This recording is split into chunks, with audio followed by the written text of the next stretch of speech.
Hello friends, કેમ છો મિત્રો? જેવું તમે વિચારશો ને એવું જ તમારી લાઈફમાં થશે. એટલે હંમેશા છે ને પોઝિટિવ, સાચું, સકારાત્મક વિચારવું. કેમ કે વિચારો એવા છે ને મિત્રો કે સારા વિચારો છે ને એક સારી પ્રગતિ ઉપર લઈ જશે અને નકારાત્મક વિચારો છે ને અધોગતિ તરફ તમને લઈ જશે. એટલે હંમેશા વિચારો છે ને પોઝિટિવ જ રાખવા.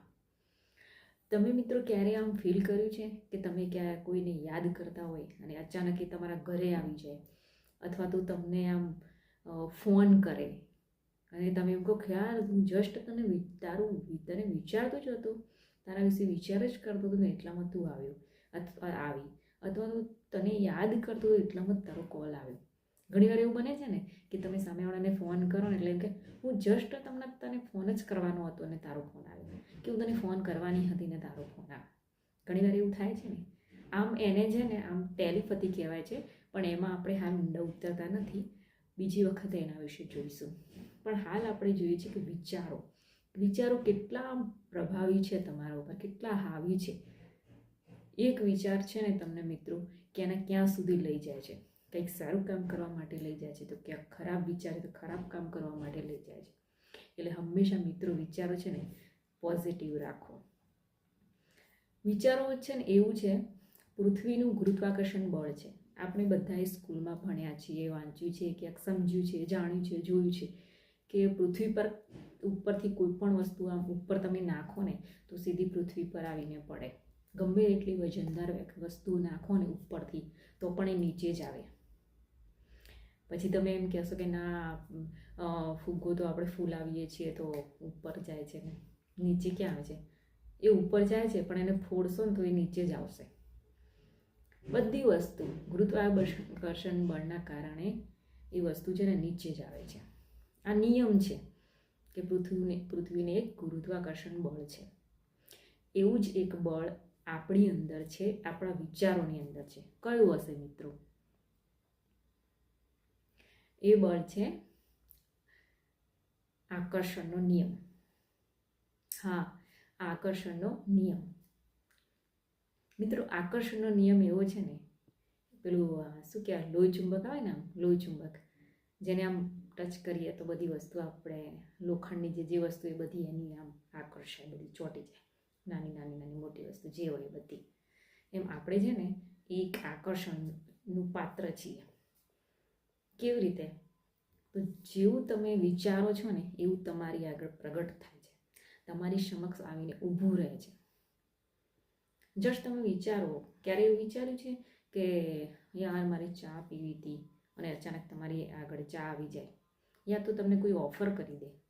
ઘરમાં બેઠા હોય ને તો ચા પીવાનો વિચાર આવે, કોફી પીવાનો વિચાર આવે ને તો મમ્મી અચાનક ચાનો કપ લઈ લે, ચા બનાવી છે પી લે. થાય છે ને આવું ઘણી વાર થાય. ઓફિસમાં બેઠા હોય તો ક્યારેક એવું થાય કે લાવ ને ચા પીવી હતી પણ શું કરું, કોઈ ફ્રેન્ડ આવીને કે ચાલ યાર ચા પીતા આવીએ, અથવા તો કોઈ એમ કે લે તારા માટે ચા લાવ્યો છું કે લાવી છું. ત્યારે તમે વિચારો યાર હું જસ્ટ વિચારતો જ હતો હમણાં ચા વિશે અને ચા આવી ગઈ. આવી કેટલી બધી વસ્તુ છે, તમે નોટિસ નહીં કર્યું હોય ક્યારેય કે તમે જે વિચારો છો ને ઘણીવાર થઈ જાય છે. તમે એમ વિચારો ને કે મારે આમ ફરવા જવું છે, તો અચાનક પ્લાન બની જાય, કોઈ એમ તમને કહે કે ચાલ ને યાર ત્યાં ફરવા જઈએ, અને તમારું પ્લાન બની જાય ફરવા માટે. એટલે તમે વિચારો ખરું મનમાં એમ કે હા મેં વિચાર્યું હતું યાર જવા માટે, સારું કર્યું હા આને ગોઠવી દીધું, જવું તો હતું જ, અહીંયા હતું જ, પણ અચાનક આવી જાય છે. કેવી રીતે મિત્રો? તો આકર્ષણના નિયમ છે, આકર્ષણનો નિયમ, એના કારણે આ બધી વસ્તુઓ થાય છે. આકર્ષણનો નિયમ એ જ છે કે વિચારો, જેવું તમે વિચારશો ને એવું જ તમારી પાસે થશે, તમારી સાથે થશે. સારું વિચારશો તો સારું થશે. વિચારોનું કેવું છે, આપણા મગજ બે પ્રકારના છે, નાનું અને મોટું મગજ, કોન્શિયસ માઇન્ડ અને સબકોન્શિયસ માઇન્ડ. એ પર આપણે પછી જોઈશું. પણ આ વિચારો ક્યાંથી શરૂ થાય છે તમને ખબર છે? હૃદયથી? ના, મગજથી વિચારો છો ને એટલે તમે જે વિચાર કરશો એ મગજથી જ આવશે. અહીંયા વિચાર આવશે, અહીંયા એક્શન લેવાશે, અહીંયા વિચાર આવશે, અહીંયા એક્શન લેવાશે. પણ ક્યારે અહીંયા વિચાર આવે પછી, એના પહેલાં તમે કંઈ પણ કરી શકતા નથી. ઠીક છે કે તમે અચાનક આમ કામ કરવા લાગી જાઓ છો, રૂટીન કામ કરો છો અને તમે એમ કહો છો વિચારતી નથી પણ કામ થઈ જાય છે. કેવી રીતે થઈ જાય છે કામ? અહીંયા સેટ થયેલું છે કે આદત પડી ગઈ છે. ઘણા એમ કહે છે ને કે મને આ કામની આદત પડી ગઈ છે. આદતમાં પછી શું થાય? એ કામ થયા જ જાય, તમે ના વિચારો તો પણ પહેલાં એને બરાબર વિચારેલું હોય, તમે આવી રીતે કામ કરીશ, આમ કરીશ, તેમ કરીશ, બધું કરીશ, એટલે એ કામ તમે ફટાફટ કરી શકો છો. અહીંયાથી એમ વિચારો મારે તો આજે તો છોલે પૂરી જ ખાવું છે, તો તમે એ ખાવાના જ છો.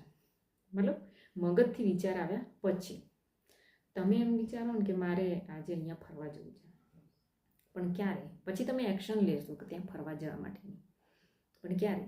અહીંયાથી વિચાર આવે ત્યારે. એટલે મિત્રો છે ને, આ બધું જ ખેલ છે ને વિચારોનો છે. જેવું તમે વિચારો છો ને એવું જ તમારી લાઈફમાં થાય છે. એટલે સમજી વિચારીને વિચારવું. તમારા વિચારો ઉપર છે ને તમે વિચાર કરજો મિત્રો, કે કેમ આવું થાય છે, મારા વિચારો કેવા છે, પોઝિટિવ, નેગેટિવ. હા, તમને ખબર હોવી જોઈએ કે હું કઈ પ્રકારનું વિચારું છું, સારું વિચારું છું કે ખરાબ વિચારું છું. એટલે વિચારો છે ને ઝડપથી કામ કરતા હોય છે તમારી સાથે. વિચારો તો સતત ચાલુ જ રહેવાના છે મગજની અંદર, પણ એ બહાર લાવવા, એ કયા લાવવા, સારા લાવવા કે ખરાબ લાવવા, એ તમારા હાથમાં છે. એટલે વિચાર જ્યારે કરો ને ત્યારે હંમેશા પોઝિટિવ કરો, નેગેટિવ નહીં. અને વૈજ્ઞાનિક રીતે છે ને એક વસ્તુ સાબિત થયેલી છે મિત્રો, કે પોઝિટિવ જે વિચારો છો ને એ ઝડપથી થાય છે અને નેગેટિવ વિચારો છો ને એ ઝડપથી નથી થતા. એટલે હંમેશા છે ને શાંતિથી વિચારો, પણ પોઝિટિવ વિચારો. આ પૃથ્વી પર છે ને મિત્રો ગુરુત્વાકર્ષણ બળ છે, એવી જ રીતે આખું બ્રહ્માંડ છે. બ્રહ્માંડ આપણી સાથે કામ કરી રહ્યું છે, પણ એ કેવી રીતે કામ કરી રહ્યું છે ને એ તો હું તમને બીજા વિડીયોની અંદર કહીશ. પણ અત્યારે ફક્ત એટલું જ છે કે તમારા વિચારો છે ને હંમેશા તમારા વિચાર ઉપર આમ ધ્યાન રાખો, આમ કડી નજર રાખો એમ છે ને, એમ તમારા વિચાર પર બરાબર ધ્યાન રાખવાનું છે. જેટલું તમે સારું વિચારશો ને એટલું જ તમારી સાથે સારું થશે. એટલે મિત્રો છે ને હંમેશા સારું વિચારો, સાચું વિચારો. ખુશ રહો, મસ્ત રહો અને પ્રકૃતિને પ્રેમ કરો. Thank you so much.